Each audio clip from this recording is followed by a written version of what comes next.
त्यांनी न्यावं एवढी आमची अपेक्षा आहे। आणि दुसऱ्या कुठल्या राज्यात महाराष्ट्राचा हक्क म्हणजे दुसऱ्या कुठल्याही राज्याला देऊ नये। राज्य महाराष्ट्राचं आहे तर महाराष्ट्राचा मान सन्मान आणि हक्क हा त्यांनी तो ठेवला पाहिजे एवढी आमची अपेक्षा आहे। आणि दुसरी महत्वाची गोष्ट की काल देवेंद्रजी असं म्हणाले की लाडकी बहीण योजना ते त्याचे 2100 रुपये ते सुरू करणार आहेत लवकरात लवकर।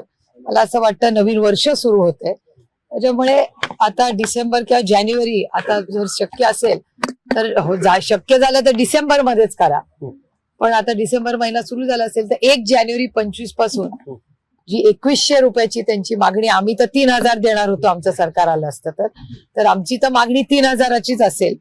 पण पहिला टप्पा 2100 रुपये 1 जानेवारी पासून त्यांनी सुरू करावे। काल मुख्यमंत्री देवेंद्र फडणवीस असंही म्हटले की विरोधकांची संख्या आम्ही बघणार नाही, त्यांनी कोऑपरेट करावं, संवाद साधावा, आम्ही कारभार व्यवस्थित चालवू। राज्याच्या हितासाठी काय असेल तर इश्यू बेस्ड चर्चा होऊ शकते। पण आता आम्ही विरोधी पक्षात आहोत, आम्ही तो मॅन्डेट फार खुशीने नाही, कारण का अनेक ठिकाणी असंही झालेलं आहे कॅन्डिडेट्स मध्ये की मतदानामध्ये काही गॅप्स आहेत, त्याच्यामुळे हा मॅन्डेट आम्ही पूर्णपणे मान्य करतो का तर नाही। याचं कारण अनेक लोक रिकाउंटिंग साठी गेलेले आहेत।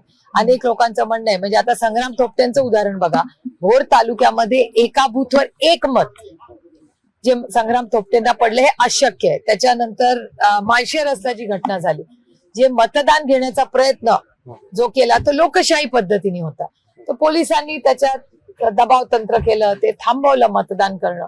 म्हणजे जसं पोल्स तुम्ही घेता ना, चॅनल पोल्स घेता, तर जर चॅनल्स पोल घेऊ शकतात तर एखाद्या गावाला मतदान घ्यायचा अधिकार हा पोलिसांनी का थांबवावा? एक अनेक असे गंभीर विषय आहेत। एकनाथ शिंदे यांनी काल उपमुख्यमंत्री पदाची शपथ घेतली, संभ्रमावस्था होती। संजय राऊत यांनी दावा केलाय त्यांच्यामध्ये आमची काही माणसं आहेत, त्यांनी जर शपथ घेतली नसती तर भाजप हायकमांडनं सांगितलं होतं त्यांच्याशिवाय शपथविधी पार पाडा। शक्यता नाकारता येत नाही, कारण का एक आमंत्रण फिरत होतं व्हॉट्सअपवर, त्याच्यात 2च नावं होती। त्याच्यामुळे नक्की काय झालं, काल मी खरं तर पार्लमेंटमध्ये 2 महत्वाच्या विषयांवर चर्चा होती, त्याच्यात मी दिवसभर व्यस्त होते, कारण बरेच आरोप प्रत्यारोप दोन्ही बाजूनी काल चालले होते, त्याच्यामुळे मला फारशी माहिती नाही। पण एक व्हॉट्सअपवर फिरत होतं, ते आता खरं इन्व्हिटेशन आहे का नाही मला माहिती नाही। 1980 साली देखील अशाच पद्धतीने विरोधकांचं संख्याबळ नव्हतं, आता त्यावेळेस मृणाल गोरे, निहाल अहमद, स्वतः शरद पवार साहेब यांना देखील विरोधी पक्षनेतेपद देण्यात आलं होतं।